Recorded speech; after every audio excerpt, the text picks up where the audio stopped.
आलिया आज अपने शहर लखनऊ से दिल्ली शहर की तरफ रवाना हुई थी। कई घंटों का सफर तय करके वह दिल्ली पहुंची और बाहर आकर उसने एक टैक्सी ली और हॉस्टल का पता बताया। वह सीट से बैग टिकाकर बैठ गई। कुछ ही देर में वह गर्ल्स हॉस्टल के सामने खड़ी थी। उसका एडमिशन दिल्ली यूनिवर्सिटी में हुआ था। वैसे तो यहाँ पर उसके अंकल यानी कि उसके पापा के बहुत करीबी दोस्त मौजूद थे, मगर वह और उनकी पत्नी बहुत बड़े बिजनेस एम्पायर को संभाल रहे थे और इस वजह से उसकी आंटी को अपने पति के दोस्त और उनके बच्चे बिल्कुल भी पसंद नहीं थे। बस साल में एक दो बार उसके अंकल सुरेश लाल उन लोगों से मिलने आते थे और कभी कभार फोन पर भी बात हो जाती थी। इसके अलावा वह कभी भी अपनी जिंदगी में दिल्ली शहर नहीं आई थी। उसने आराम करने के बाद मेस से खाना लिया और खाने के बाद अगले दिन यूनिवर्सिटी जाने की तैयारी करने लगी। अगले दिन जब वह हॉस्टल से निकली तो उसकी बस छूट चुकी थी और ऊपर से उसकी एक लौती चप्पल भी टूट गई। उफ, यह मेरे साथ ही होना था क्या? वह झुलझुलाकर बोली और बैग से फेविक्विक निकालकर पास की बेंच पर बैठकर चप्पल जोड़ने लगी। उसे बिल्कुल अंदाजा नहीं था कि कोई उसे हैरत और दिलचस्पी से देख रहा था। वह आकाश था जो अपने बिजनेस मीटिंग के लिए एयरपोर्ट जा रहा था। वह पीछे बैठकर लैपटॉप पर अपनी प्रेजेंटेशन देख रहा था कि अचानक गाड़ी एक सिग्नल पर रुकी। उसने सरसरी तौर पर इधर उधर देखा तो उसकी नज़र सामने बैठी एक लड़की पर पड़ी जिसने काले रंग का दुपट्टा ओढ़ रखा था और उस दुपट्टे में उसका गोरा चेहरा और भी निखर रहा था। वह दुनिया से बेखबर अपनी टूटी चप्पल जोड़ने में लगी थी। सिग्नल खुलते ही गाड़ी आगे बढ़ गई। आकाश ने आखिरी बार साइड मिरर से उसका अक्स देखा। अब दुपट्टा सरक कर उसके कंधों पर आ गया था। आकाश ने झटके से सिर हिलाकर दोबारा लैपटॉप की तरफ ध्यान दिया। 2 दिन बाद आकाश वापस दिल्ली आया। जैसे ही वह अपने घर कुमार हाउस पहुंचा तो लिविंग रूम से हंसी मजाक की आवाजें आ रही थी। यह आवाजें सुनते ही उसके चेहरे पर बेचैनी सी आ गई। वह बड़ी मुश्किल से चेहरे पर मुस्कान लाकर अंदर बढ़ा। हाय एवरीवन, वह अंदर आते हुए बोला तो सबने मुस्कुरा उसकी तरफ देखा। वह कुछ देर उनके पास बैठा बातें करता रहा और फिर फ्रेश होने के लिए अपने कमरे की ओर चला गया। फ्रेश होकर जैसे ही बाहर आया तो उसके पापा सुरेश लाल आ चुके थे। वह गुड इवनिंग करता हुआ उनके पास बैठ गया। अच्छा, तुम्हें एक सेक्रेटरी की जरूरत थी ना? मैंने तुम्हारे लिए अरेंज कर दी है। उम्मीद करता हूँ तुम्हें पसंद आएगी। कुछ देर बाद सुरेश लाल ने कहा तो आकाश हैरान रह गया क्योंकि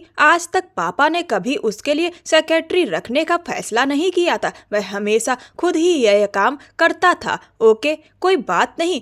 कोई जानने वाली है क्या? वह खाना खाते हुए सहजता से बोला। हाँ बेटा, तुम्हारी आंटी कुसुम जी की बेटी है। यहाँ हॉस्टल में रहने आई थी तो उसे नौकरी की जरूरत थी। मैंने तो कहा था कि वह हमारे घर में ही रहे, मगर वह कह रही थी कि उसे हॉस्टल में ही रहना है। खैर, उसे नौकरी की जरूरत थी तो अचानक ऑफिस आई तो मैंने उसे जॉब दे दी। तुम्हें कोई परेशानी तो नहीं है? सुरेश लाल ने पूछा। आकाश ने अनायास अपनी माँ सरला जी की ओर देखा जिनके माथे पर गुस्से की लकीरें खिंची हुई थी। जरूरत क्या थी उसे हमारे ऑफिस में रखने की? क्या वह इतनी काबिल है कि उसे मेरे बेटे की सेक्रेटरी बनाया जाए? कितनी बार समझाया है सुरेश कि जान पहचान वालों को काम में मत घसीटो। सरला जी ने गुस्से से चम्मच प्लेट में पटकते हुए कहा। और तुम अपने दोस्तों का पीछा क्यों नहीं छोड़ती? बताओ तो, तुम्हारी सहेली इस महल जैसे घर में कितनी बार आई है और तुम उसके घर कितनी बार गई हो? सुरेश लाल ने भी जवाब में तुनक कर कहा। तुम तो मुझे भी मिलने नहीं देती। कई सालों बाद अपने दोस्त से मिलकर आता हूँ तो तुम जलन में मरने लगती हो। सुरेश लाल ने भी जवाब में बेहद कड़वे लहजे में कहा। कुछ ही देर में दोनों की बहस शुरू हो गई और सुरेश लाल गुस्से से खाना छोड़कर वहां से चले गए। आकाश होठ बेचकर माथा मसलने लगा। उसे अपने माँ बाप को देखकर हमेशा से ही शादी जैसे रिश्ते से डर लगता था। इसी वजह से तो मोनिका से सगाई को 5 साल हो गए गए थे, लेकिन वह शादी का नाम ही नहीं लेता था। बचपन से लेकर अब तक उसने सिर्फ अपने माँ बाप को झगड़ते हुए देखा था। चलो तुम चुपचाप खाना खाओ, थके हुए आए हो। तुम्हारे पापा को तो आदत है लड़ने की, हमेशा दूसरों से हमदर्दी दिखाने का शौक चढ़ा रहता है। इतना भी नहीं समझते कि दोस्त के परिवार को कोई लेना देना नहीं है, सिर्फ पैसों की वजह से वह रिश्ता निभाए हुए हैं। साल में एक बार जाकर बरसों की जमा की हुई रकम दोस्त के परिवार को दे आते हैं। इसीलिए तो वह इस मुकाम पर पहुंच गई है कि उनकी बेटी आज दिल्ली यूनिवर्सिटी में पढ़ रही है। वैसे बड़े खुददार बनते हैं यह लोग। सरला जी ने मुंह बनाकर कहा तो आकाश बेमन से खाना खाने लगा। खाना खाने के बाद वह आराम करने चला गया, मगर आराम उसके नसीब में कहाँ था। पूरी रात उसने सिगरेट पीते हुए गुजारी। अगले दिन करीब 9 बजे वह ऑफिस पहुंचा। वहां उसने अपनी नई सेक्रेटरी को बुलाया। कुछ ही देर में एक लड़की अंदर आई जिसने काले रंग का दुपट्टा लिया हुआ था। उसे देखकर आकाश चौंक गया, क्योंकि यह वही लड़की थी जिसे उसने सिग्नल पर देखा था। उसने सिर झटककर खुद को संभाला। ये मेरी पूरे दिन के काम की लिस्ट है, इसे ध्यान से देख लीजिए। इनमें से कोई भी काम लेट नहीं होना चाहिए, वरना यह आपकी नौकरी का आखिरी दिन होगा। पापा की वजह से आपको यहाँ रखा गया है, रिश्तेदारी की वजह से ये मत समझिएगा कि मैं आपके साथ नरमी से पेश आऊँगा। वह सख्त लहजे में बोला। जी ठीक है, आलिया ने छोटे से जवाब में कहा और लिस्ट पढ़ने लगी। फिर वह कुर्सी पर बैठकर सारी फाइलें ठीक करने लगी। वह वक्त से पहले ही काम खत्म कर चुकी थी। अभी वह थकी हुई बैठी ही थी कि आकाश ने उसे फिर से अपने कैबिन में बुलाया। खाली क्यों बैठी हो मिस? मैंने तुम्हें तनख्वाह पर रखा है और तुम्हारा काम है हर वक्त काम करना। अगर काम खत्म हो गया था तो मुझे बताती, मैं नया काम दे देता। वह ठंडे लहजे में बोला। जी सर बोलिए, मैं कर दूंगी। आलिया ने घड़ी देखते हुए कहा। कहीं भागना है क्या तुम्हें मिस आलिया? आकाश ने तेवर चढ़ाते हुए पूछा। जी सर, मैंने अंकल जी को बता दिया था कि मेरी 4 बजे क्लास है, इसीलिए मुझे 3 बजे तक निकलना होगा। आलिया ने धीरे से कहा। अभी 3 बजने में पूरा 1 घंटा बाकी है। जाइए स्टोर रूम की सारी फाइलें निकाल कर उन्हें साफ सुथरा करके रखिए। आकाश ने नया हुक्म दिया। आलिया ने बेयकीनी से उसे देखा। ये काम तो आपके यहाँ सफाई करने वाले का है, मेरा नहीं। उसने होठ भींच कर कहा। मिस आलिया, आप मेरी सेक्रेटरी हैं और आपको मेरा हर आदेश मानना जरूरी है, यही आपका काम है। आकाश ने ठंडेपन से जवाब दिया। वो उसे यह बात कहते हुए बहुत कुछ जबरन करवा चुका था। आलिया सर झटक कर उठी और स्टोर रूम में जाकर सब साफ करने लगी। पता नहीं खुद को समझता क्या है, खड़ूस कहीं का। जैसी माँ वैसा बेटा। वो मुंह ही मुंह में बड़बड़ाती तेज तेज हाथ चला रही थी। 3:45 बजे तक वह उस काम से फुर्सत पाकर उसके ऑफिस आई तो आगे का मंजर देखकर ठिठक गई। एक लड़की आकाश के ऊपर झुकी हुई कुछ कह रही थी और दोनों इतने करीब थे कि आलिया उन्हें देखकर शर्म से पानी पानी हो गई। बदतमीज लड़की, तुम्हें तमीज नहीं है कि नॉक करके अंदर आओ? मोनिका ने चिल्लाकर कहा। मैंने नॉक किया था मिस, आप दोनों शायद इतने मसरूफ थे कि आपको मेरा नॉक करना भी नहीं सुनाई दिया। आलिया ने तीखे लहजे में जवाब दिया। उसके अंदाज पर मोनिका तिलमिला कर उसकी तरफ बढ़ी। तुम अभी और इसी वक्त यहाँ से निकल जाओ, आगे से इस नौकरी पे मत आना। मोनिका ने चिल्ला कर कहा। आप कौन होती हैं मुझे यहाँ से निकालने वाली? क्या आप यहाँ की चेयरपर्सन हैं? साफ बता दूं, मुझे मिस्टर सुरेश लाल ने यहाँ रखा है और मेरा कॉन्ट्रैक्ट भी उन्हीं के साथ है। अगर वो कहेंगे तो मैं जरूर चली जाऊंगी। आलिया ने पूरे आत्मविश्वास के साथ उसकी आंखों में आंखें डालकर कहा। यह सुनकर दोनों हैरान रह गए। सेक्रेटरी तो आप मेरी हैं और मेरा हक है कि मैं आपको निकाल दूं। अगर आप चाहती हैं कि मैं ऐसा ना करूं तो आपको मोनिका से माफी मांगनी होगी। आकाश ने पास आकर सख्त लहजे में कहा। मैं माफी नहीं मांगूंगी और रही नौकरी से निकालने की बात तो वो आप अपने पापा से कहिएगा, मुझसे नहीं। मेरा टाइम खत्म हो चुका है, नमस्ते। आलिया ने कहा और अपना बैग कंधे पर डालकर वहां से निकल गई। आकाश ने गुस्से में अपनी मुट्ठियां भींच ली। मोनिका गुस्से में वहां से जा चुकी थी। आकाश माथा पकड़कर चेयर पर बैठ गया। आने वाले दिनों में उसने आलिया को हर तरह से सताने की कोशिश की, मगर सताने की कोशिश में खुद ही परेशान होता जा रहा था।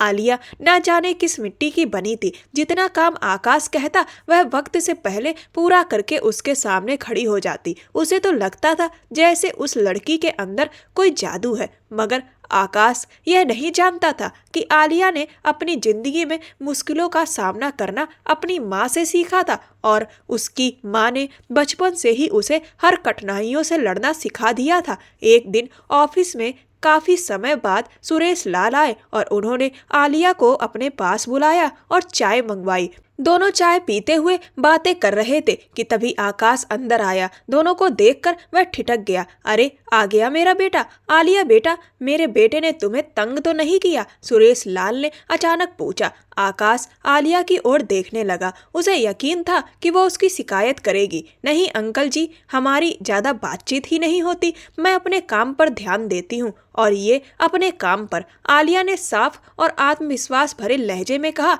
आकाश माथे पर बल डालकर अपनी कुर्सी पर बैठ गया। अच्छा बेटा, मेरी और तुम्हारी आंटी की शादी की 30वीं सालगिरह है। ऑफिस का पूरा स्टाफ आ रहा है, तुम भी जरूर आना। कुछ देर बाद सुरेश लाल ने कहा और उठ गए। आकाश चौंक गया और निराशा से सिर हिला दिया। उसे मालूम था कि अगर आलिया उस दिन वहां आई तो जरूर कोई हंगामा होगा। सुरेश लाल के जाने के बाद जब आलिया उठकर बाहर जाने लगी तो आकाश ने अचानक उसे पुकारा। वो मुड़कर उसे सवालिया निगाहों से देखने लगी। दरअसल डैड ने जो तुमसे कहा है ना, उसे मानने की बिल्कुल भी जरूरत नहीं है। वो पार्टी तुम्हारे जैसे लोगों के लिए नहीं है, तो बेहतर होगा तुम ना आओ। बहुत अनकंफर्टेबल फील करोगी। आलिया उसकी बात पर सुर्ख चेहरे से उसे देखने लगी। उसका तो पहले से ही यही इरादा था कि वो वहां बिल्कुल नहीं जाएगी, मगर आकाश का अंदाज इस कदर तुच्छ था कि वो अंदर तक सुलग गई। मेरी माँ कहती है कि जब अंकल बुलाएं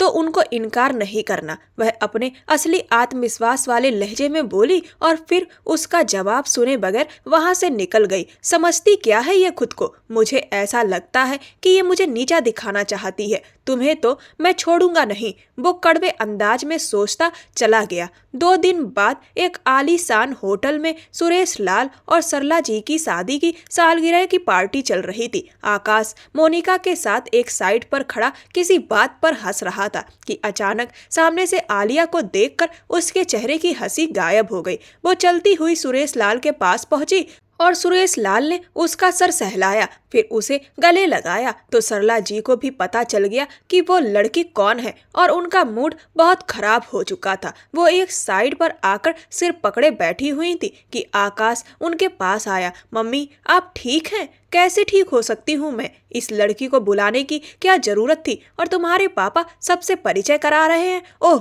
इतनी हाई सोसाइटी के मेरे दोस्त हैं, क्या सोचेंगे वो? तुम्हारे पापा मुझे कभी कोई खुशी नहीं दे सकते। वो आकाश के पूछने पर फट पड़ी थी। मम्मी प्लीज रिलैक्स, यहाँ सब लोग इकट्ठा हुए हैं, आपको अपना चेहरा सामान्य रखना होगा। और रही वो लड़की, उसे मैं यहाँ से गायब कर दूंगा, चिंता मत करो। वो उनका मूड ठीक करने की खातिर बोला। अभी और इसी वक्त उसे यहाँ से निकालो। वो नफरत से आलिया को देखते हुए बोली। आप जाकर पापा के साथ सबसे मिलिए, मैं उसे यहाँ से लेकर जाता हूँ। वो हल्का सा मुस्कुराकर बोला और फिर आलिया की तरफ बढ़ गया। सुरेश लाल अपने किसी दोस्त से मिल रहे थे। आकाश ने एक नजर उन्हें देखा और फिर आलिया का बाजू दबोचते हुए उसे खींचता हुआ बाहर ले आया। मना किया था ना मैंने कि मत आना, और देखो तुम्हारी वजह से मेरी मम्मी का मूड खराब हो गया। समझती क्या हो तुम खुद को? वो उसे जोर से धक्का देते हुए बोला और वो गिरते गिरते बची। दिमाग खराब हो गया है आपका।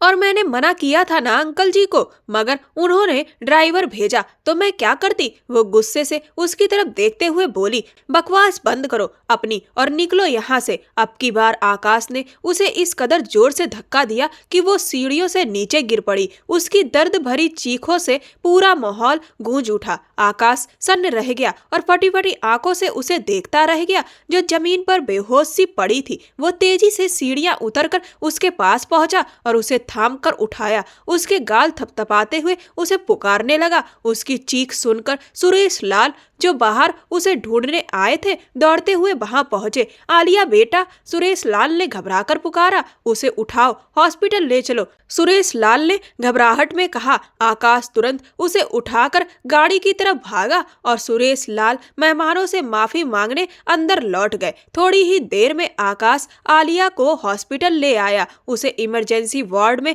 ले जाया गया। आकाश बाहर बेंच पर सिर थामे बैठा था। वो तो सिर्फ उसे वहां से भेजना चाहता था, नुकसान पहुंचाना नहीं, मगर अनजाने में उसे बहुत चोट पहुंचा चुका था। कुछ देर बाद सुरेश लाल भी वहां पहुंचे और बेचैनी से इधर उधर टहलने लगे। थोड़ी देर बाद डॉक्टर ने आकर बताया कि वो होश में आ गई है। दोनों जल्दी से अंदर पहुंचे। अरे बेटा, तुम कैसे गिर गई थी? सुरेश लाल ने पूछा। आलिया ने अपनी नम आंखों से आकाश को देखा तो उसने नजरें फेर ली। मैंने हिल पहनी थी ना अंकल जी, तो संतुलन बिगड़ गया, वो धीमी आवाज में बोली। आकाश ने हैरानी से उसे देखा, जो आज फिर उसे बचा रही थी। लेकिन क्यों? मैं अब ठीक हूँ, मुझे हॉस्टल जाना है, वो कहते हुए उठने लगी, मगर करहाते हुए फिर बैठ गई। उसका पैर हिल भी नहीं पा रहा था। वो दर्द से रोने लगी। आकाश तुरंत डॉक्टर को बुला लाया। डॉक्टर ने चेक करने के बाद कहा कि एक्सरे करना होगा। एक्सरे रिपोर्ट आने में समय लग गया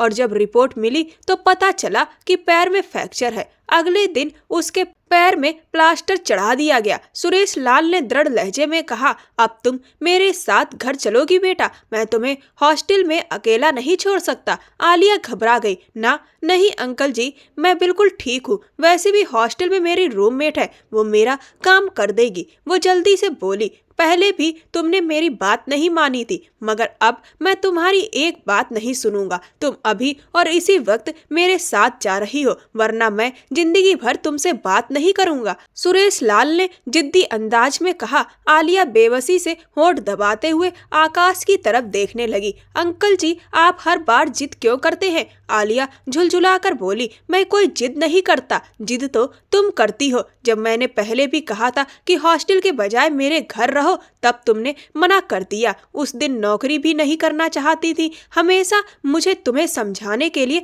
मजबूर करना पड़ता है। तुम मुझे अपना नहीं मानती ना? सुरेश लाल ने कहा तो आलिया चुपचाप सिर झुका गई और लाख मना करने के बावजूद वो उसे घर ले ही आए। नौकरानी के साथ उसे गेस्ट रूम में पहुंचाकर जब सुरेश लाल लॉज में आए तो सरला जी इधर उधर टहल रही थी। आ गया आप लोगों को घर आना याद। उस घटिया लड़की की वजह से मेरी पार्टी खराब हो गई और ऊपर से पहले तुम्हारे पापा उसके पीछे पड़े हुए थे, अब तुम भी उसके पीछे लग गए उसकी सेवा करने। अरे उस माँ बेटी को तो वैसे भी सेवा करवाने का बहुत शौक है, सरला जी ने ताने मारते हुए कहा। तो आकाश सिर झटक कर अपने कमरे में चला गया। कमरे में जाते ही उसने कपड़े निकाले और वॉशरूम में जाकर शॉवर ऑन कर दिया। ठंडे पानी के नीचे आंखें मूंदे खड़ा आज के हादसे के बारे में सोच रहा था और खुद को कोस रहा था कि उसकी वजह से आलिया को कितनी चोट पहुंची। उसे समझ नहीं आ रहा था कि क्यों उस लड़की के लिए उसके मन में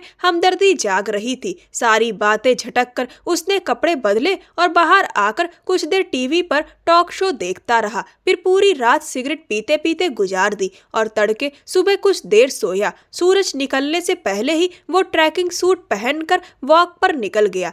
जब वापस आया तो उसके कदम गेस्ट रूम की तरफ बढ़े, दरवाजा खटखटाने के लिए। जैसे ही हाथ बढ़ाया तो अंदर से आती आवाज सुनकर थम गया। बेटा, वो आकाश कैसा है? कुसुम जी की आवाज थी। जैसे अंकल जी हैं वैसे तो उनका बेटा बिल्कुल नहीं है, मगर हैंडसम बहुत है। आलिया की आवाज आई। मैं तो कहती हूँ हॉस्टल छोड़ दो और यहीं रहो, तुम्हारे अंकल जी भी कितनी बार कह चुके हैं। कुसुम जी ने कहा। मम्मी प्लीज, आप मुझे इस बात के लिए मत मजबूर कीजिए, मैं पहले ही बहुत शर्मिंदा हो जाती हूँ अंकल जी को बार बार मना करके, लेकिन मैं यहाँ नहीं रह सकती। क्या आपको नहीं पता कि आंटी जी को मैं बिल्कुल पसंद नहीं हूँ? आज से 4 साल पहले जो कुछ हुआ था आप भूल गई? किस तरह उन्होंने आकर मेरी बेइज्जती की थी सिर्फ इसलिए कि आपने अंकल जी से कहा था कि आप आकाश को अपना दामाद बनाना चाहती हैं। कितनी बेइज्जती हुई थी हमारी पूरे मोहल्ले के सामने।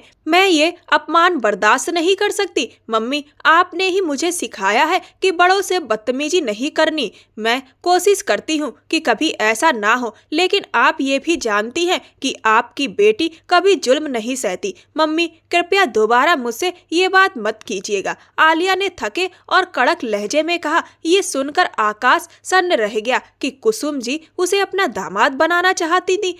अब आकाश को समझ आया कि 4 साल पहले जब वह हायर स्टडी करके वापस आया था तो उसके आते ही सरला जी ने उसका रिश्ता अपनी सहेली की बेटी मोनिका से क्यों तय कर दिया था, और तभी से सरला जी को कुसुम जी से और भी ज्यादा नफरत हो गई थी। वजह सिर्फ यही मामूली सी बात थी। वो हल्की सी मुस्कान दबाकर वहां से पलट आया। उसे आज भी अपना बचपन याद आने लगा जब वह पहली बार अपने अंकल के घर गया था और कुसुम जी उस पर जान छिड़क रही थी। तब वह महज 10 साल का था। उसके बाद तो वह कभी वहां गया ही नहीं। सरला जी ने कभी उसे वहां जाने ही नहीं दिया। उसके पिता कोई जमींदार घराने के अमीर नहीं थे। उन्होंने अपने हिस्से की जमीन जायदाद बेचकर कारोबार शुरू किया और इत्तेफाक से कारोबार चल पड़ा। अमीर बनने के बाद सरला जी, जो पहले ही अपने ससुराल वालों से हार मान चुकी थी, अब उनसे कोई वास्ता ही नहीं रखना चाहती थी।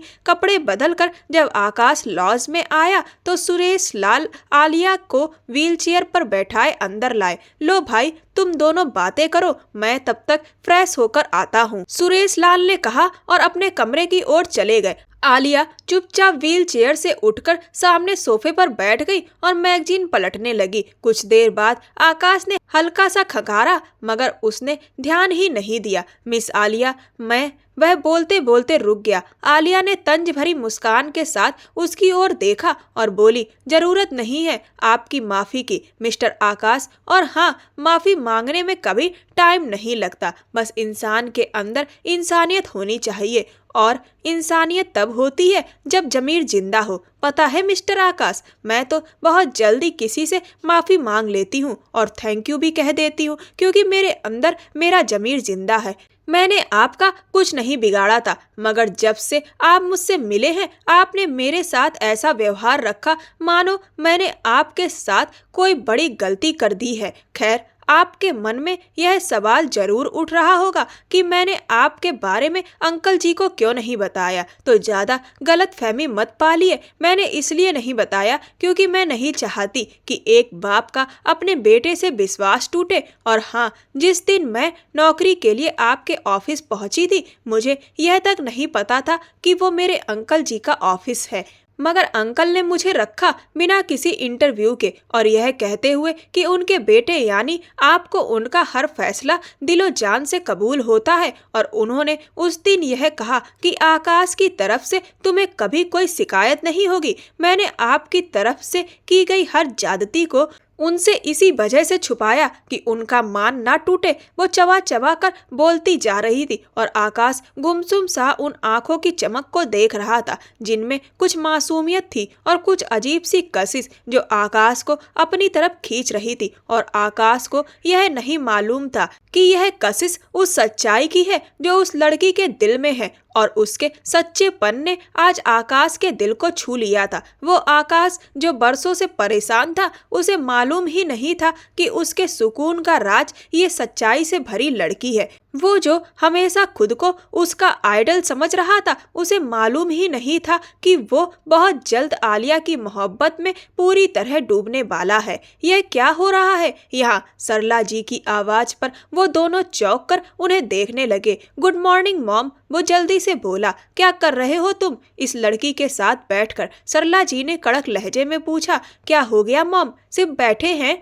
वो सर झटक कर बोला, कोई जरूरत नहीं है इसके साथ बैठने की, और हाँ, मैं कुछ दिनों के लिए बाहर जा रही हूँ, तो मेरे आने से पहले यह यहाँ से चली जाए तो बेहतर है। वह चबा चबा कर बोली तो ना जाने आकाश क्यों शर्मिंदा सा हो गया, मगर आलिया सीधे चेहरे से बैठी थी जैसे उनकी बातों का बुरा ही ना लग रहा हो। वो सर झटक कर अपने कमरे की तरफ बढ़ गया। अगले कई दिन गुजर चुके थे और आलिया घर बैठे ऑफिस का काम कर रही थी और अपने क्लासमेट से लेक्चर भी ले रही थी। आज भी वो सुरेश लाल और आकाश के साथ बैठी बैठी ऑफिस वर्क कर रही थी कि सुरेश लाल जी की तबीयत अचानक खराब हो गई। उनको सर्दी में अक्सर अस्थमा अटैक होता था। प्लीज तुम डैड को संभालो, मैं डॉक्टर को बुलाकर लाता हूँ, आकाश कहता हुआ बाहर की तरफ बढ़ गया। कुछ देर में वो डॉक्टर को ले आया। तब तक आलिया सुरेश लाल जी को इनहेलर से सांस लेने का कहती रही।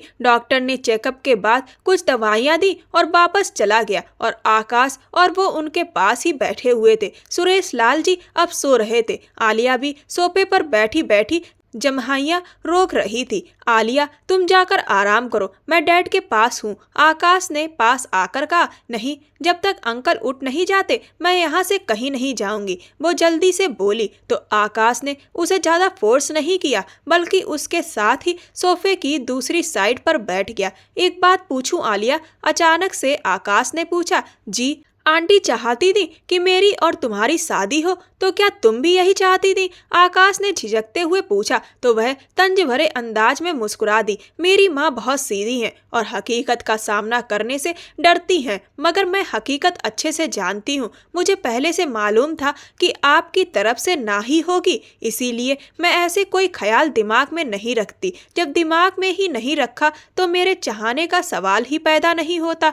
वैसे भी मैं आप जैसे इंसान को अपना आइडल नहीं समझती। वो सीधे लहजे में बोली। तुम इतनी खड़ूस क्यों हो? आखिर तुम्हें अपने आप पर किस चीज का गुरूर है? आकाश को उसका यह अंदाज बिल्कुल अच्छा नहीं लगा, तो इसलिए चिढ़कर बोला। न जाने उसे यह बात क्यों बुरी लगी थी। मुझे गुरूर है कि मैंने एक ऐसे घराने में जन्म लिया जहां इंसान को पैसों में नहीं तोला जाता और ना ही किसी को पैसे की वजह से इज्जत दी जाती है। मेरे पापा ने बचपन से हमें खुददार बनाया है। आपको और शायद आपकी माँ को यह लगता है कि अंकल हमें पैसों के बोरे भर भर कर वहां भेजते रहे, लेकिन ऐसा कुछ नहीं हुआ। अंकल जी साल में बस 1-2 बार आते थे और बस हमें उपहार देते थे। अगर मदद के नाम पर कुछ देना चाहते तो ना मेरी माँ लेती और ना मुझको यह पसंद था। और मुझे अपनी खुददारी पर बहुत गर्व है। मैं स्कॉलरशिप पर यहाँ पढ़ने आई हूँ, किसी के पैसों पर नहीं। मेरे पापा बहुत ज़्यादा बीमार थे, तब उन्हें पता था कि हम लोग रुपए पैसे से ज़्यादा संपन्न नहीं हैं और वह जब इस दुनिया में नहीं होंगे तो हमें बहुत सी समस्याओं से गुजरना पड़ेगा। इसीलिए उन्होंने अपने दोस्त यानी कि अंकल जी को बोला था कि जब वह इस दुनिया में ना हो तो वह थोड़ा उनके परिवार का ध्यान रख ले। अगर कोई दिक्कत समस्या ज़्यादा लगे तो थोड़ी मदद कर दे। अंकल जी और मेरे पापा बहुत गहरे दोस्त थे, जिसके चलते अंकल जी हाल चाल ले लिया करते थे। मेरे पापा इस दुनिया में नहीं रहे, लेकिन उसके बाद भी हमने किसी के सामने मदद का हाथ नहीं फैलाया। जो था, जितना था और जितना हम खुद अपने दम पर कर सके उसी में काम चलाया। वो बोलती चली गई और आकाश उसकी बातों पर शर्मिंदगी से सर झुका गया। वो सही सोच रही थी। आज तक वो सरला जी की बातों में आकर यही समझता रहा कि सुरेश लाल जी उन लोगों की आर्थिक मदद करते रहे हैं। इसी वजह से उसने सोचा कि आज वो एक अच्छे कॉलेज में पढ़ने आई है, लेकिन वो उससे उम्र में छोटी होने के बावजूद बहुत बड़ी बातें करती थी। सरला जी के रवैये को जानने के बावजूद ना तो वो बदतमीजी करती थी और ना ही उल्टा जवाब देती थी। सुरेश लाल जी की तबीयत संभलने के बाद वो सोने चले गए। अगले दिन आलिया का प्लास्टर उतर चुका था तो वो वापस हॉस्टल जाने की तैयारी करने लगी कि तभी आकाश उस कमरे में आया और उसे देखकर थम गया। वो बहुत खूबसूरत लग रही थी और इस बात का एहसास उसे आज हुआ। वो बिल्कुल वैसी ही थी जैसा उसने अपने जीवन साथी के बारे में सोचा था। कमर तक खुले बाल बिखरे हुए थे और शायद वो नहाकर निकली थी। आलिया, उसने पीछे से पुकारा तो वो चौंक कर मुड़ी और जल्दी से बिस्तर पर पड़ा दुपट्टा उठाकर कंधों पर डाल लिया। यह क्या बदतमीजी है? आप ऐसे बिना नॉक किए कैसे आ सकते हैं? वो नाराज लहजे में बोली। सॉरी, मैं अपने ध्यान में नहीं था। नौकर ने बताया कि तुम जा रही हो। क्यों जा रही हो? वो बेचैनी से बोला। शायद आप भूल रहे हैं कि आपकी माँ ने कहा था कि उनके आने से पहले मैं यहाँ से चली जाऊँ और अब मैं बिल्कुल ठीक हूँ, तो मेरा ख्याल है कि अपमानित होकर जाने से बेहतर है कि मैं इज्जत से चली जाऊँ। वो इत्मीनान से बोलती हुई बैग में कपड़े रखने लगी। तुम कहीं नहीं जा रही? मॉम अभी नहीं आ रही। उनका फोन आया है कि नानी बीमार हैं, इसीलिए वो 15 दिन और वहीं रहेंगी। आकाश ने जल्दी से कहा। ओह, मतलब वो नहीं आ रही हैं, इसीलिए रोक रहे हैं मुझे, वरना तो धक्के देने वालों में सबसे आगे आप ही होते। वो तंज भरे लहजे में बोली तो आकाश जल्दी से उसका हाथ पकड़ गया। छोड़िए मेरा हाथ, ये क्या बदतमीजी है, वो तड़प कर बोली। मैं तुम्हारे बिना नहीं रह सकता। मैंने बहुत सोचा, इन दिनों मुझे ऐसा लग रहा है कि जिस तरह की लड़की मैं चाहता था वो तुम हो। वो बेचैनी से बोला। आप शायद भूल रहे हैं कि आपकी सगाई हो चुकी है और आप उसके साथ बहुत खुश रहते हैं, और ये भी भूल रहे हैं कि आप उनके बहुत करीब भी हैं, और आपकी नज़दीकियों का नज़ारा मैंने ऑफिस में भी देख लिया है। वो तड़प कर बोली। वो सिर्फ मेरी दोस्त है, इससे ज़्यादा कुछ नहीं, और वो खुद मेरे पास आती है। मैं उसे कभी नहीं कहता कि पास आओ, मुझे नहीं पता क्यों, लेकिन अजीब सी बेचैनी होने लगी है। उस रिश्ते में मैं दिन रात बेचैन रहता हूँ, मगर जब से तुम यहाँ आई हो मुझे ऐसा लगता है जैसे मुझे सुकून मिल गया हो, वरना इस सुकून की तलाश में मैं रात रात भर जागकर सोचता रहता था, लेकिन कोई रास्ता समझ नहीं आता था। पिछले 1 साल से मुझे शादी के लिए मजबूर किया जा रहा है, मगर मैं हाँ नहीं कर पा रहा था, लेकिन अब मैं शादी करना चाहता हूँ, और वो भी तुमसे। Will you marry me?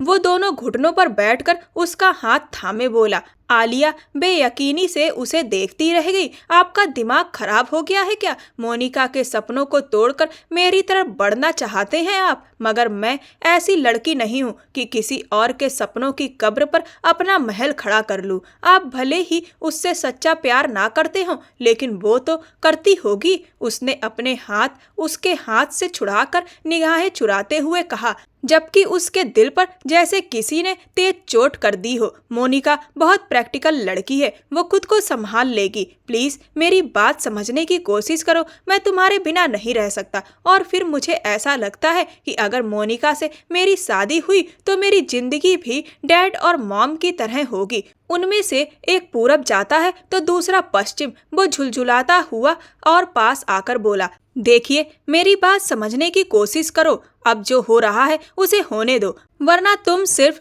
रिश्ते खराब करोगे। आंटी तो पहले ही हम लोगों से नफरत करती हैं, उसके बाद तो उनकी नफरत और बढ़ जाएगी, और बाकी लोगों की भी। मैं यहाँ नफरतें फैलाने नहीं आई हूँ, आलिया ने सख्त लहजे में कहा। आकाश होठ भींच कर रह गया। अगर मैं मोनिका की रजामंदी से रिश्ता खत्म करके तुम्हारे पास आऊं तब तुम मुझे अपनाओगी? वो बेचैनी से बोला। मोनिका रजामंदी से रिश्ता खत्म क्यों करेगी? आलिया ने हैरानी से पूछा। वो मेरा मसला है, तुम बस इतना बताओ कि अगर मैं अपना रिश्ता खत्म करके तुम्हारे पास आऊं तो क्या तुम मुझे अपनाओगी? वो उसके हाथ को दोबारा थामते हुए बोला।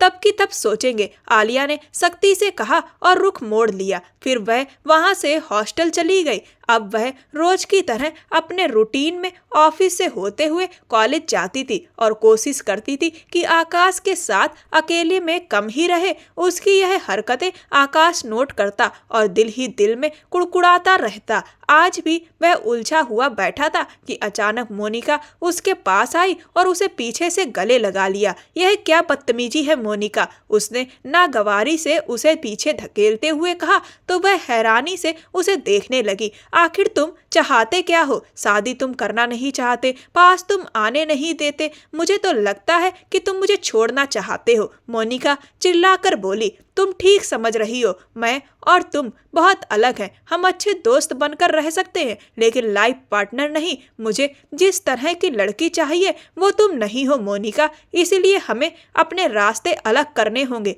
आकाश बोला तो मोनिका ने उसे बेयकीनी से देखा और उसकी आंखों में आंसू भर आए। कैसे कह सकते हो तुम यह बात? मैंने तुम्हारी खातिर कितने बड़े बड़े रिश्ते ठुकरा दिए और आज तुम मुझे रिजेक्ट कर रहे हो। पता है, मैंने कल ही मुकेश वर्मा का रिश्ता ठुकरा दिया। वो दीवानों की तरह मुझे चाहता था, हर जन्मदिन पर मुझे कीमती तोहफे देता था, मगर तुम तो मेरा बर्थडे विश करना भी भूल जाते हो। मोनिका चीख कर बोली। तुम सही कह रही हो, मैं वाकई तुम्हारे बारे में हर जरूरी बात भूल जाता हूँ। मैं तुम्हें वो मोहब्बत और वो सब कुछ नहीं दे सकता जिसकी तुम हकदार हो। इसीलिए बेहतर है कि तुम मुकेश का रिश्ता स्वीकार कर लो और मैं उस इंसान के पास जाना चाहता हूँ जिसे मेरा दिल चाहता है। मुझे पता है कि यह रिश्ता तुम ही खत्म कर सकती हो, वरना मॉम इसे कभी खत्म नहीं करेंगी, आकाश बोला। मोनिका ने नम आंखों से उसे देखा और कांपते हुए लहजे में पूछा, कौन है वो लड़की?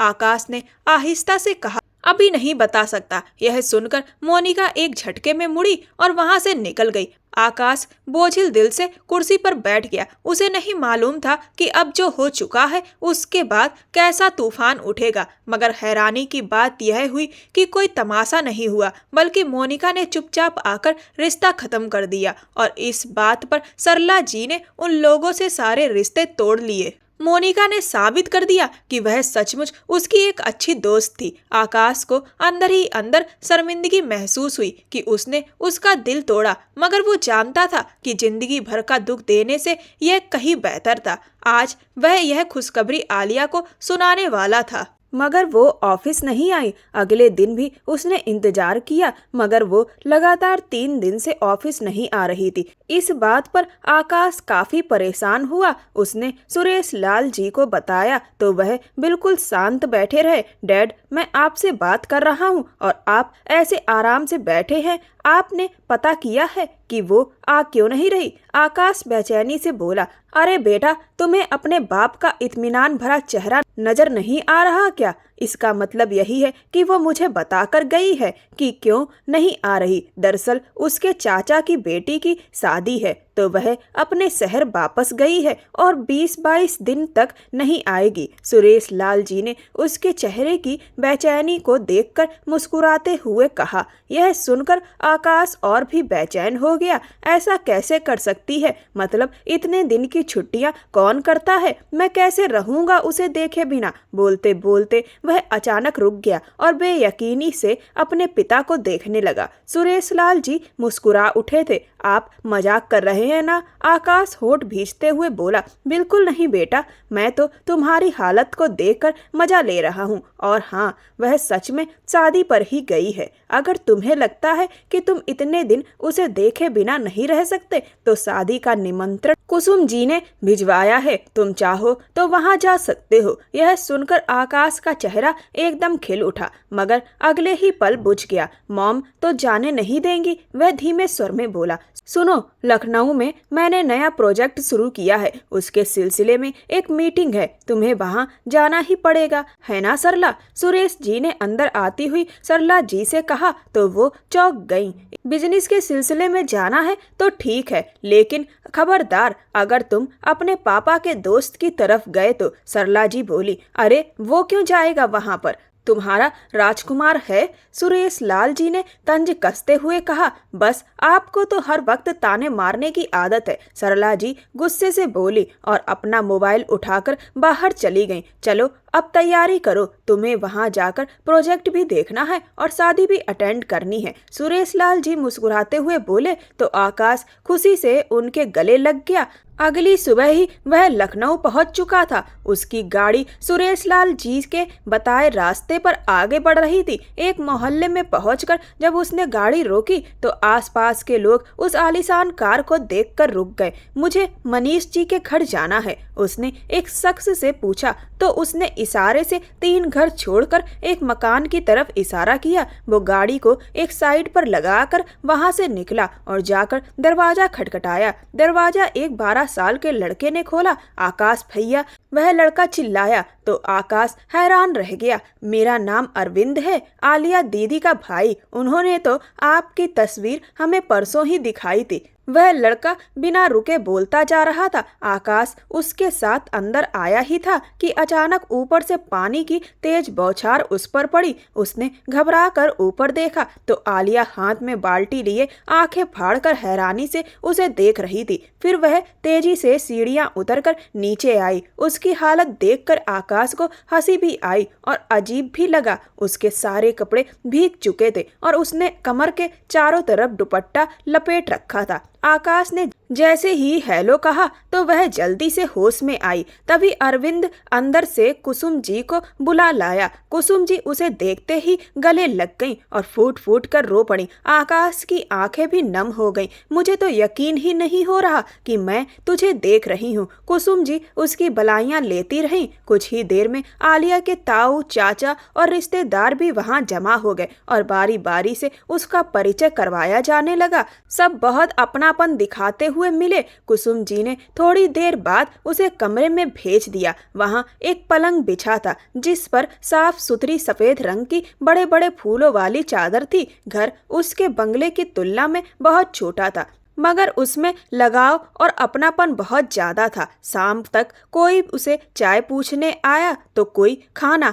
मौसम ठंडा था इसीलिए वह रात को जल्दी ही सोने के लिए लेट गया। आधी रात को प्यास लगी तो वह पानी पीने बाहर आया। आंगन में कुछ चारपाइयां बिछी थी जिन पर लोग सो रहे थे और सबने मोटे मोटे कंबल ओढ़ रखे थे। आपको कुछ चाहिए था? पीछे से आलिया की आवाज आई तो आकाश चौंक कर मुड़ा। इतनी ठंड में लोग बाहर आंगन में क्यों सो रहे हैं? उसने पूछा। आप देख तो रहे हैं हमारा घर छोटा सा है। शादी की वजह से मेहमान भी आए हैं। कोई कमरा खाली नहीं था और जो कमरा आपको दिया गया है वह इस घर के लड़कों का था। अब आप किसी के साथ कमरा शेयर नहीं कर सकते थे इसीलिए बाकी लोग बाहर सो रहे हैं। आलिया मुस्कुराते हुए बोली, ओह यह क्या कर दिया तुम लोगों ने? मैं शेयर कर लेता कमरा, मुझे कोई दिक्कत नहीं थी। आकाश तुरंत बोला, नहीं मुझे पता है कि आपको प्राइवेसी बहुत पसंद है इसीलिए किसी को कोई ऐतराज नहीं है। आलिया ने जल्दी से कहा, कैसे मुझे पराया कर रही हो तुम?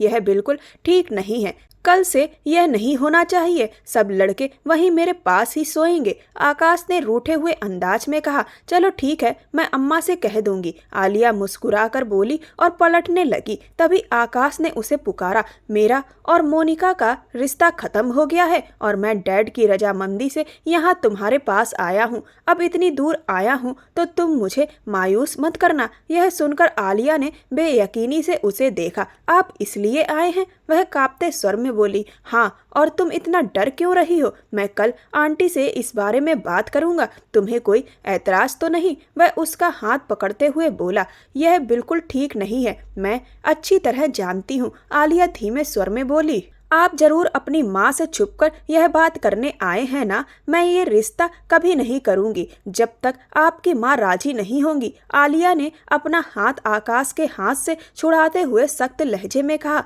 क्या हो गया है यार तुम्हें? वो मान जाएंगी जब हमारी एक बार बात तय हो जाएगी। उन्हें मानना ही होगा।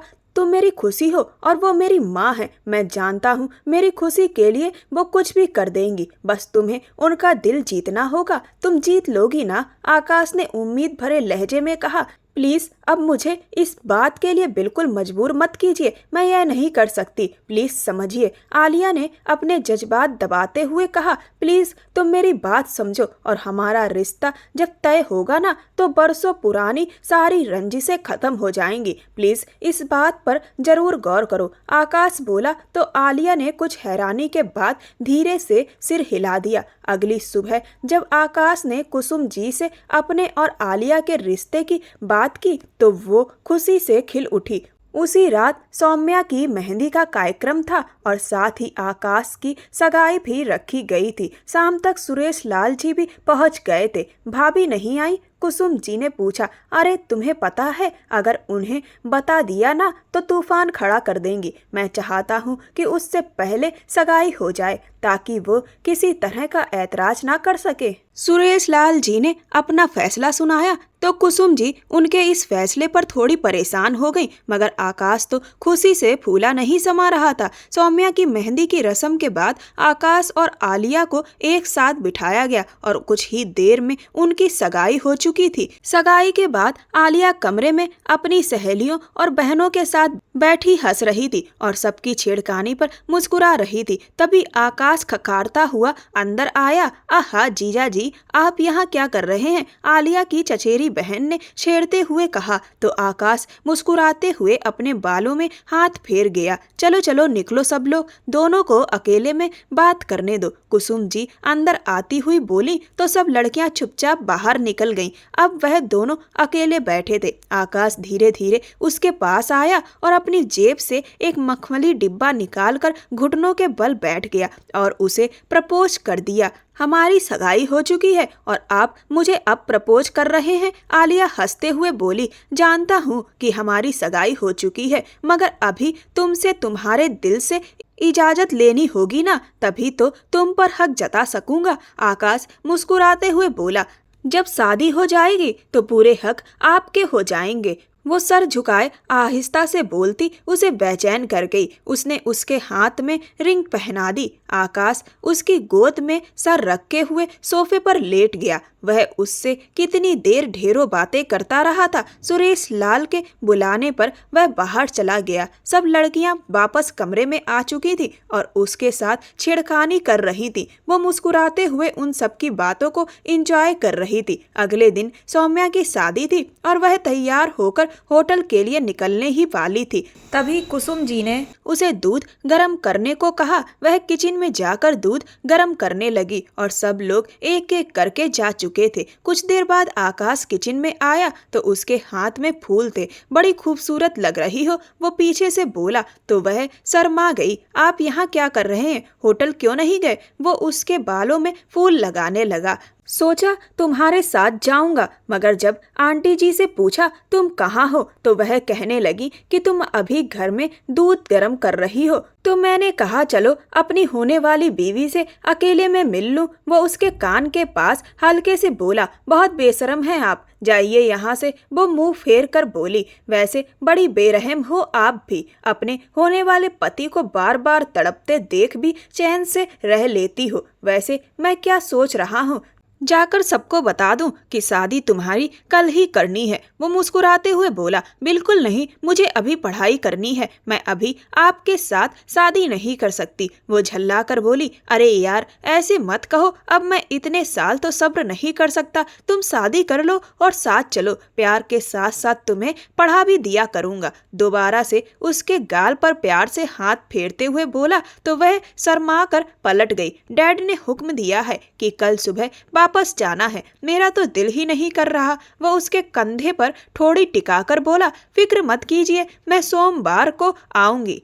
3 दिन की तो बात है। वो उसे तसल्ली देते हुए बोली। 3 दिन मेरे लिए 3 सदियों के बराबर होंगे। तुम्हें क्या पता, तुम्हें देखे बिना चैन नहीं आता। वो गंभीर लहजे में बोला तो वो शर्मीली मुस्कुराहट से सर झुका गई। फिर दूध गर्म करने के बाद आकाश के साथ होटल के लिए निकल आई। जब वो अपने होटल पहुंचे तो सब लोग उन्हें देखकर फिर से छेड़ने लगे। वो उनकी बातों पर शर्म से लाल हो रही थी, जबकि आकाश उनकी बातों को बहुत एंजॉय कर रहा था और वह एक पल के लिए भी उससे नजरें हटाने को तैयार नहीं था।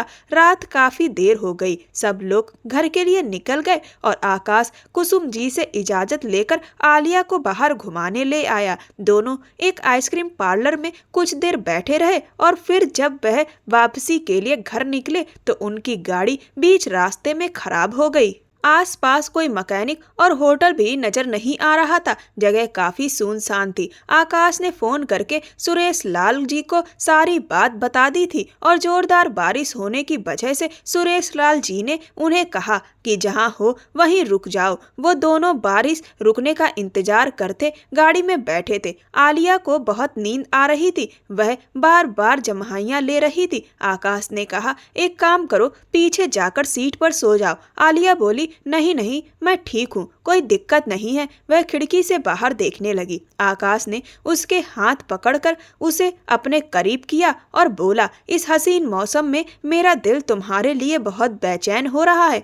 आलिया जल्दी से बोली संभाल कर रखिए अपने दिल को, यहाँ कोई फिल्म की शूटिंग नहीं चल रही कि हम कार में बैठे हैं। आकाश मुस्कुराकर बोला तो चलो यही समझ लो कि किसी मूवी का सीन चल रहा है। क्या ख्याल है? यह कहकर वह उसके करीब आया तो आलिया के चेहरे के बहुत पास आया। तभी आलिया ने उसे जोर से धक्का देकर पीछे कर दिया। आकाश ने हैरानी से उसे देखा तो आलिया गुस्से से बोली आपका दिमाग खराब हो गया है क्या? मेरी इजाजत के बिना ऐसे कैसे कर सकते हैं? जब मैंने आपको मना किया है तो मतलब मना ही है। आकाश ने होंठ दबाकर उसे देखा मगर कुछ बोला नहीं। बारिश खत्म होने के बाद उसने वहां से टैक्सी बुक करवाई और दोनों घर लौट आए। अगले दिन सुबह आकाश बिना उससे मिले ही अपने घर चला गया। आलिया उसके अंदाज से समझ चुकी थी कि कल रात की बात उसे बहुत बुरी लगी है। वह उसकी नाराजगी के डर से बेचैन होकर पूरे घर में इधर उधर घूमती रही। बड़ी मुश्किल से ये 3 दिन गुजरे और रविवार की रात को वह अपने शहर वापस पहुंच गई। उसने आकाश को आने की खबर दी थी मगर वह मिलने नहीं आया। अगले दिन सुबह 9 बजे आलिया ऑफिस पहुंची और करीब 10 बजे आकाश भी ऑफिस आया। उसने आलिया को देखा मगर अनजान बनकर सीधे अपने कैबिन में चला गया। कुछ देर बाद आलिया इजाजत लेकर अंदर गई तो आकाश ने उसे गंभीर नजरों से देखा और फिर लैपटॉप पर नजरें गड़ा दी। आलिया पास आकर बोली, आप नाराज हैं मुझसे? उसने उंगलियां चटकाते हुए माहौल हल्का करने की कोशिश की। आकाश तल्ख आवाज में बोला, नाराज तो उनसे हुआ जाता है जिनको आपकी नाराजगी की परवाह होती है। मैंने उस दिन क्या कर दिया था? मेरी हो तुम और मेरा इतना भी हक नहीं है तुम पर। आलिया धीमे स्वर में बोली, मैं बस यही चाहती हूँ कि सरला जी इस रिश्ते के लिए मान जाएं, उसके बाद ही हम अपने रिश्ते को आगे बढ़ाएं। आकाश ने तीखे लहजे में कहा, और अगर सरला जी नहीं मानी तो क्या तुम कभी ये रिश्ता आगे नहीं बढ़ने दोगी? वो उसके जवाब में तड़प कर बोला, माँ मान जाएंगी। आलिया भी तड़प कर बोली, मतलब मेरी खुशियाँ इसी बात से जुड़ी हैं। शायद मेरी जान भी चली जाए मगर तुम बस इसी बात का इंतजार करती रहना। तुम्हारे लिए मेरी कोई अहमियत नहीं। आकाश तल्ख लहजे में बोला तो उसकी बात पर आलिया जल्दी से उसके होठों पर हाथ रखकर बोली, ऐसा मत कहिए, आप मेरे लिए बहुत अहम हैं। मैं आपको कैसे समझाऊं? दरअसल मुझे पता है कि सरला जी मुझसे नफरत करती हैं तो मुझे डर लगता है कि मैं कैसे उस घर में आपके साथ रह पाऊंगी। आप खुद ही सोचिए, एक ऐसे घर में रहना कितना मुश्किल होगा जहां कोई इंसान आपसे नफरत करे और बात बात पर आपको नीचा दिखाए, आपको ताने मारे। क्या आपके लिए ऐसे माहौल में रहना आसान होगा? मैं बस यही चाहती हूँ कि वह मुझे खुशी खुशी अपना ले। अगर वह मुझे अपना लेंगी तो उस घर में रहना मेरे लिए आसान हो जाएगा। आप एक बार सोच कर देखें, मैं गलत नहीं हूँ। मैं तो इस तरह सगाई करना भी नहीं चाहती थी मगर अंकल की बात टाल नहीं सकी। मैंने सोचा कि वो बड़े हैं तो सोच समझ कर ही उन्होंने यह किया होगा। मगर अब जब सोचती हूँ तो डर लगता है कि कहीं आपकी माँ का दिल ना दुख जाए कि उनके पति और बेटे ने उनसे छुपकर ये सब किया और ऐसे ही मेरी और आपकी सगाई हो गई। अगर कहीं वह राजी ना हुई और मजबूरन आपको यह सगाई तोड़नी पड़ी तो फिर क्या होगा? मैं तो टूट जाऊंगी और रिश्ते में जितना आगे बढ़ चुकी होंगी उतना ही ज्यादा तकलीफ होगी। इसीलिए मैं खुद को संभाले हुए हूँ। वो आहिस्ता से बोलती चली गई और आकाश का गुस्सा जैसे पल भर में शांत हो गया। उसने आलिया के चेहरे को हाथों के प्याले में भरकर कहा, तुम सच में बहुत अच्छी हो और मैं खुश नसीब हूँ कि तुम मेरी पत्नी बनोगी। उसने उसे अपने गले से लगा लिया। आलिया उसके कंधे पर सिर रख के शांति से खड़ी थी कि तभी दरवाजा खुला और भीतर आई सरला जी सब देखकर सन्न रह गईं। ये क्या हो रहा है? वो चीख उठी। दोनों हड़बड़ाकर पीछे हटे। तुम्हारी हिम्मत कैसे हुई बेशरम लड़की मेरे बेटे के इतने करीब आने की? सरला जी उसे मारने लपकी तो आकाश तुरंत आलिया के आगे खड़ा हो गया और जो थप्पड़ आलिया को लगना था वो आकाश के चेहरे पर पड़ा। तुम इस लड़की की वजह से अपनी माँ के खिलाफ जा रहे हो और इस बेहया लड़की को शर्म नहीं आई? इस तरह तुम्हारी साथ खड़ी है। इसकी माँ तो बड़ी खुददार बनती थी और ये कैसी परवरिश दी है कि दूसरों के बेटे को अपने जाल में फंसा ले? सरला जी चीखते हुए बोली। सारे ऑफिस के लोग बाहर खड़े तमाशा देख रहे थे और कानाफूसी कर रहे थे। आकाश ने ऊंची आवाज में कहा, बस करो माँ, मंगेतर है मेरी, आप मेरी होने वाली पत्नी पर इस तरह कीचड़ नहीं उछाल सकती। सरला जी उसकी बात पर हैरान रह गईं। तुमने इससे सगाई कर ली? कैसे कर सकते हो? एक बार भी जिक्र नहीं किया तुमने। वो चीखी। आकाश बोला, जानता हूँ मैंने ये सब गलत किया, लेकिन इसके अलावा कोई रास्ता नहीं था। आप कभी भी ये रिश्ता नहीं मानती, इसीलिए आपके बिना ये सब हुआ। मगर शादी तभी होगी जब आप चाहेंगी। प्लीज माँ, मैं आलिया से बहुत प्यार करता हूँ। आकाश तड़प कर बोला। सरला जी गुस्से से बोली, शादी मेरी रजामंदी से होगी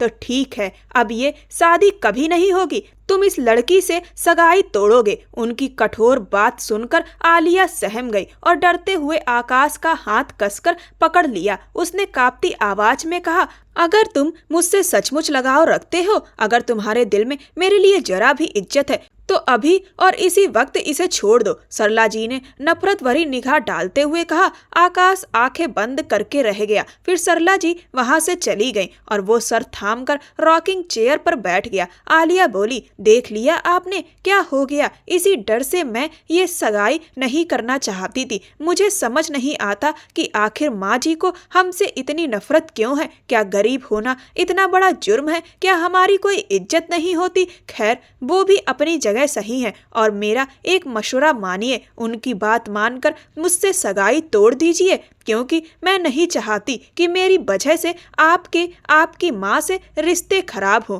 और लोग मुझ पर आरोप लगाएं कि मैंने एक बेटे को उसकी माँ से छीन लिया। वो धीरे से बोली और वहां से निकल गई। कई दिन तक आकाश सरला जी को मनाता रहा, मगर उनकी जिद ज्यों की त्यों रही। सुरेश लाल जी भी गुस्सा हुए, लेकिन सरला जी अपनी बात पर अड़ी रही।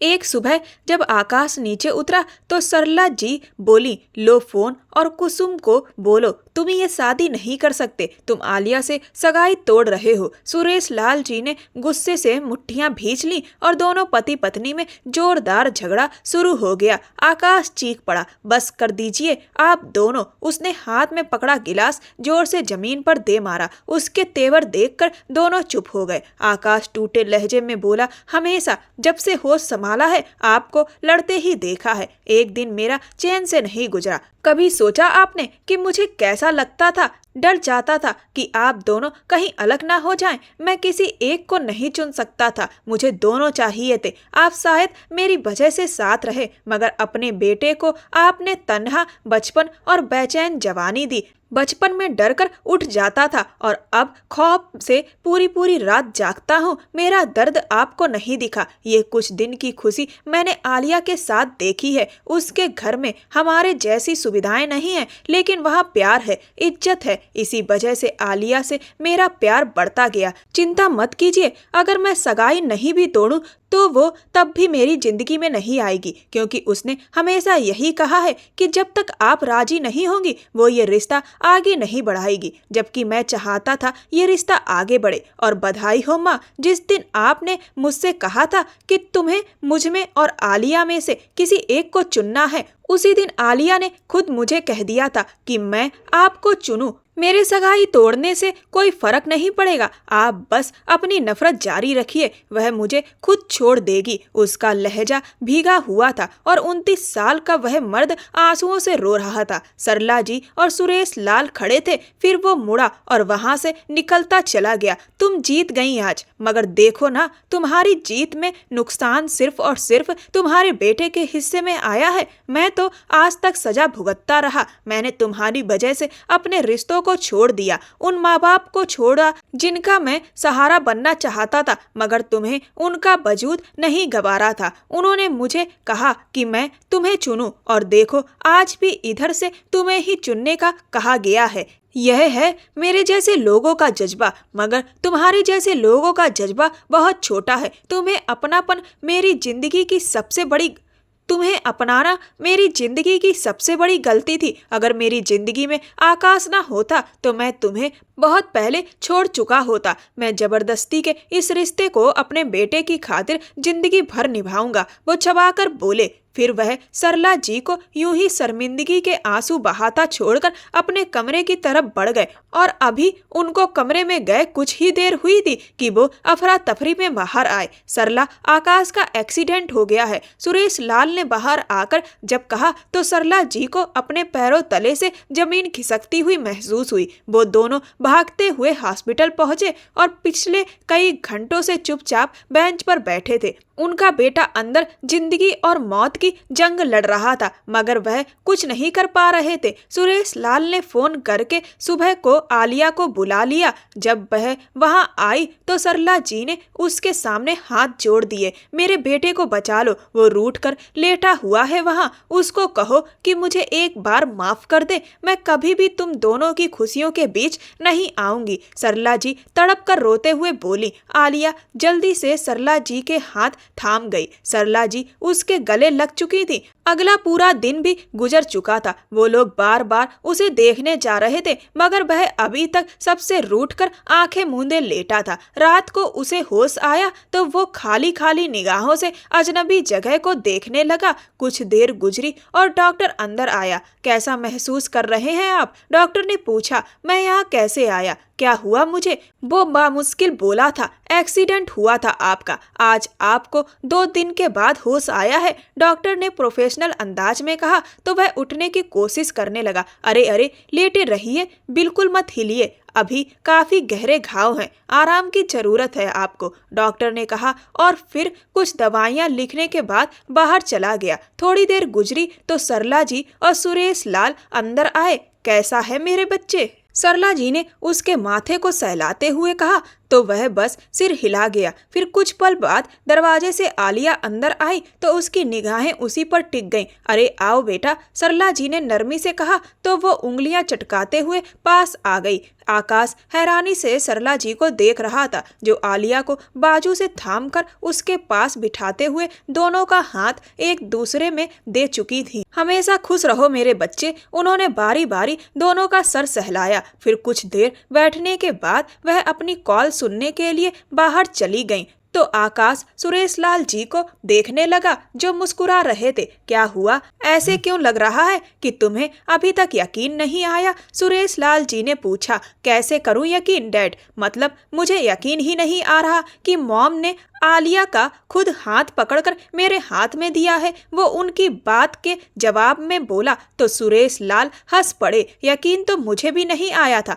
लेकिन सरला जी को अगर किसी चीज ने बदला है तो वो बेटे को खोने का डर है। तुम्हारी माँ को एहसास हो गया है कि तुम ही उनका सब कुछ हो और तुम्हारी खुशी में ही उनकी खुशी है। अब तुम दोनों बैठकर अपनी सारी गलतफहमियां दूर करो, फिर हमें बता देना कि शादी की तारीख कब रखनी है, सुरेश लाल जी ने उठते हुए कहा और बाहर चले गए। आलिया उसके पास उसका हाथ थामे सर टिकाए रो दी। बस करो आलिया, क्या हो गया है? जिंदा हूँ मैं, वो उसे बाजू से खींचकर अपने करीब करते हुए बोला। मैं बहुत बुरी हूँ ना, मैंने बहुत दुख दिया ना आपको, वो आंसू भरी आंखों से उसे देखते हुए बोली। तो उसने जोर से सिर हिला दिया। खैर, रात गई तो बात गई, माफ किया तुम्हें बीवी साहिबा, बस यूं ही करीब रहना और कभी दूर जाने की बात मत करना, वो हल्की मुस्कान के साथ बोला। तो वो भी धीमे से मुस्कुरा दी। अगले दिन तक वह उसके पास अस्पताल में ही रही, एक पल के लिए भी कहीं नहीं जाती थी और सरला जी और सुरेश लाल थोड़ी देर के लिए आते बैठते और चले जाते। 2 दिन बाद उसे अस्पताल से छुट्टी मिल गई और आलिया उसे घर छोड़ने के बाद हॉस्टल जाने ही लगी थी कि सरला जी ने पुकारा। तुम कहीं नहीं जाओगी, मैंने कुसुम को फोन करके कह दिया है कि अगले हफ्ते आ जाएं, शादी की तैयारी करनी है, तब तक तुम गेस्ट रूम में रहोगी और फिर मेरे बेटे की दुल्हन बनकर उसके जीवन में आओगी। तुम्हें किसी भी चीज की जरूरत हो तो बेझिझक कहना, सरला जी ने नरमी से कहा तो वो सिर हिला गई। 1 महीने बाद वो पूरी तरह सजे लाल रंग के लहंगे में घूंघट डालकर पलंग पर बैठी अपने जीवन साथी का इंतजार कर रही थी। कुछ देर बाद दरवाजा खुला और आकाश अंदर आया। वो चलता हुआ उसके पास आकर सामने बैठ गया। आकाश ने उसका घूंघट उठाया तो उसने जरा सी पलकें उठाकर उसे देखा और फिर पलकें झुका ली। मुझे तो यकीन नहीं हो रहा कि तुम मेरी बन चुकी हो। मुझे तो ऐसा लगा था कि मैं तुम्हें बड़ी मुश्किलों से पाऊंगा, मगर देखो किस्मत ने हमें मिला ही दिया और आज तुम मेरे पास मेरे करीब मौजूद हो। आकाश उसे बाहों के घेरे में लिए हुए बोला तो आलिया शर्म से मुस्कुराकर सिर झुका गई। आकाश ने धीमे से कहा, तुम भी कुछ बोलो ना, मुझसे मोहब्बत करती हो? आलिया ने उसके हाथ को थामकर उसका चेहरा ऊपर उठाया और धीमी आवाज में बोली, जी आप मेरा सब कुछ हैं। मुझे अब किसी चीज की तमन्ना नहीं है, क्योंकि मेरे पास आप हो। मुझे भी आपकी चाह के अलावा किसी और चीज की चाहत नहीं। आप ही मेरी जिंदगी हैं। यह सुनकर आकाश ने उसे गले लगा लिया और फिर दोनों ने अपने प्यार की मंजिल को पा लिया। आखिरकार दोनों की शादी हो चुकी थी और आलिया आकाश की पत्नी बन चुकी थी। दोस्तों, सच्चा प्यार करने वाला जीवन साथी बहुत ही किस्मत वाले लोगों को मिलता है। किसी भी वजह से अपने प्यार को ना छोड़ें। आपको यह कहानी कैसी लगी मुझे कमेंट सेक्शन में जरूर बताएं। मेरे चैनल को सब्सक्राइब कर वीडियो को लाइक कर दें और वीडियो को हाइप भी दें। यह कहानी पूर्णतः काल्पनिक है। ऐसी और भी कहानियों को सुनने के लिए मेरे चैनल के साथ बने रहें। धन्यवाद।